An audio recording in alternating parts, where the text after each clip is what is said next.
Salut tout le monde, très urgent et très bonne nouvelle depuis le Burkina Faso. Laurent Gbagbo soutient l'AES depuis la Côte d'Ivoire et bonne nouvelle au Niger et bonne nouvelle au Mali. Aujourd'hui, vendredi 18 octobre 2024. La première bonne nouvelle, mes frères et sœurs, l'armée burkinabé vient de recevoir des nouveaux lots de matériel.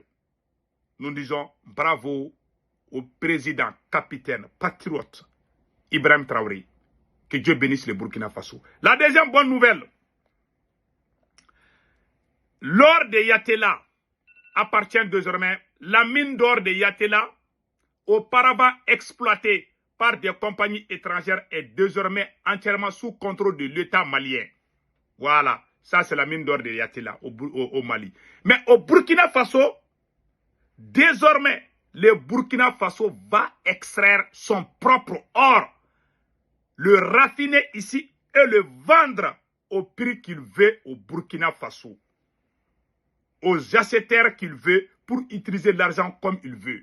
Bravo au pays des hommes intègres. C'est-à-dire, le Burkina Faso a déjà nationalisé tout.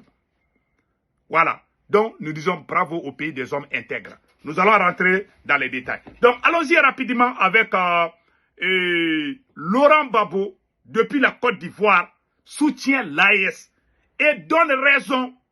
Laurent Gbagbo, l'ancien président de la Côte d'Ivoire, donne raison à l'AES. Mais avant d'aller de cela, nous allons vous montrer la bonne nouvelle, la réception des nouveaux lots de matériel militaire pour le Burkina Faso. L'armée du Niger aussi a fait une victoire écrasante contre les terroristes. Après, on va vous montrer tout ça. La vidéo d'aujourd'hui est vraiment intéressante. Regardons jusqu'à la fin. Et regardons l'acquisition des nouveaux lots de matériel depuis le Burkina Faso. Voilà. À la hiérarchie militaire, le ministre d'État, ministre de la Défense et des anciens combattants, Kassoum Koulibaly, remet les clés du matériel logistique nouvellement acquis au profit des forces armées nationales. Des bulldozers, des pelles hydrauliques et des porte-chars qui viennent à renfort et qui s'inscrivent dans le plan d'équipement des forces armées nationales. Je voudrais, au nom du président du Faso, chef suprême des armées, témoigner de la satisfaction des forces armées nationales de recevoir ce lot. Il vous souviendra qu'il y a un plan d'équipement qui était prévu et nous sommes en train de mettre en œuvre par étapes la remise des matériaux.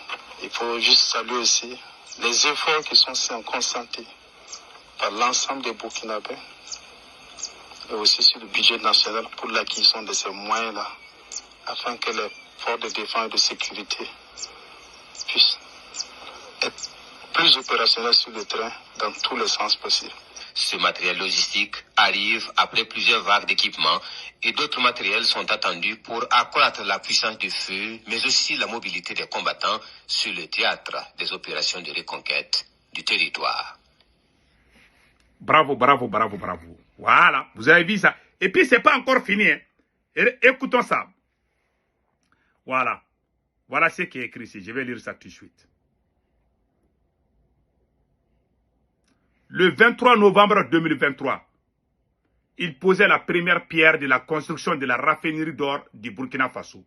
Le 23 janvier 2024, il faisait le lancement de l'usine de traitement des résidus des miniers. C'est-à-dire qu'il va extraire l'or de façon industrielle, acheté avec des orpailleurs, des mines artisanales, suite raffinées pour en faire des lingots, puis traiter des résidus de cet or. Tenez-vous bien, entre janvier et août 2024, la SONAPS a acquis un total de 13 049 tonnes d'or, dont 8149 d'or provenant de la production industrielle de l'arsenal. Donc, Ibrahim Traoré vient de montrer comment les Blancs faisaient, voilà, comment les Blancs finançaient leur développement. Le Burkina Faso, voilà, le nouveau Burkina Faso en mars. Voilà, source, Bir Communication. Donc, vraiment, ça, c'est une excellente nouvelle pour le Burkina Faso. Nous remercions les autorités du Burkina Faso. Nous encourageons le peuple, le pays des hommes intègres. Qu'Allah le Tout-Puissant bénisse le pays des hommes intègres. Donc, allons-y avec le côté de Laurent Gbagbo. Voilà. Laurent Gbagbo dit qu'il soutient l'AES. Il y a une grande révélation aujourd'hui. Écoutons Laurent Gbagbo.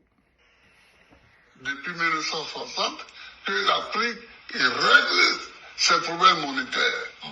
Son problème monétaire. Quel est le regard que vous jetez sur cette alliance des États du Sahel, sur cet AES? Voilà.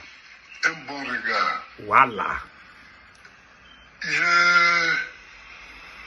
Je voudrais dire ceci. Voilà.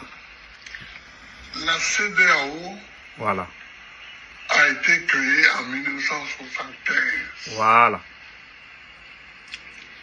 Aujourd'hui, nous sommes en 2024. Voilà. Si nous voyons Mhm. que 3 États Mhm. ont quitté Mhm. la CEDEAO pour créer l'AES, il faut se demander pourquoi. Voilà. Merci Laurent Gbagbo. Pour vous, c'est justifié? Ah oui, Oui. pour moi, c'est justifié. Mhm. J'ai été président 10 ans de la Côte d'Ivoire. Mhm. Et dans la CEDEAO, la Côte d'Ivoire n'est pas rien. Voilà. C'est le leader presque. La Côte d'Ivoire n'est pas rien. Mais la CEDEAO ne s'attaque pas aux problèmes qui se posent Merci. aux États de l'Afrique de l'Ouest. Mhm. Comment Yes. ça? Il y a Boko Haram au Nigeria. Merci.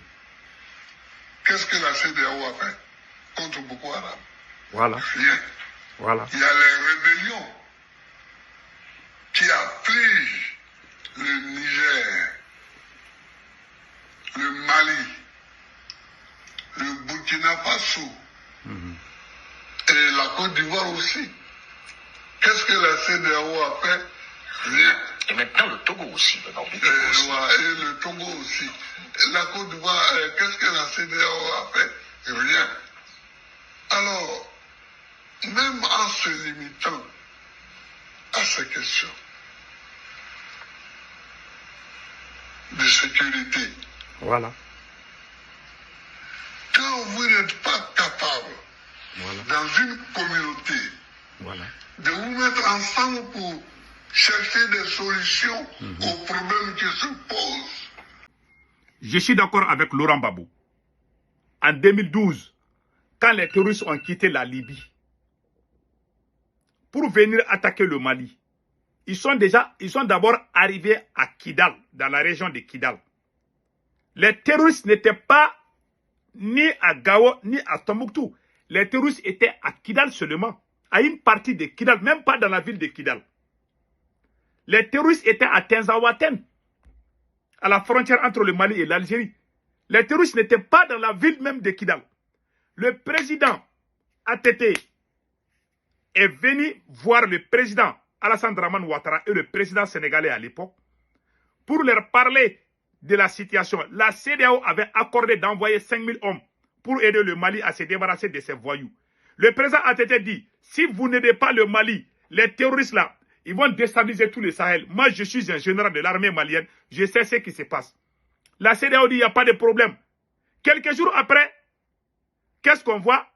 Le ministre des Affaires étrangères de Nicolas Sarkozy et le ministre de la Défense Alain Juppé et Laurent Fabius, je pense, je ne sais pas, c'est Laurent quelque chose. Ils sont venus voir le président Alassane Dramane Ouattara et puis le président sénégalais pour dire à la CEDEAO de ne pas aider le Mali.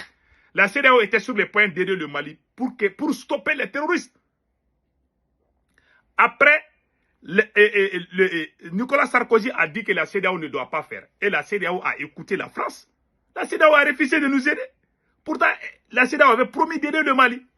La CEDEAO a dit non, c'est un problème entre Maliens, nous on ne va pas se mêler dedans, blablabla. Bla, bla, bla. Et puis ils sont venus, ils ont pris Kidal, ils ont pris Tombouctou, ils ont pris Gao. Qu'est-ce que la CEDEAO a fait?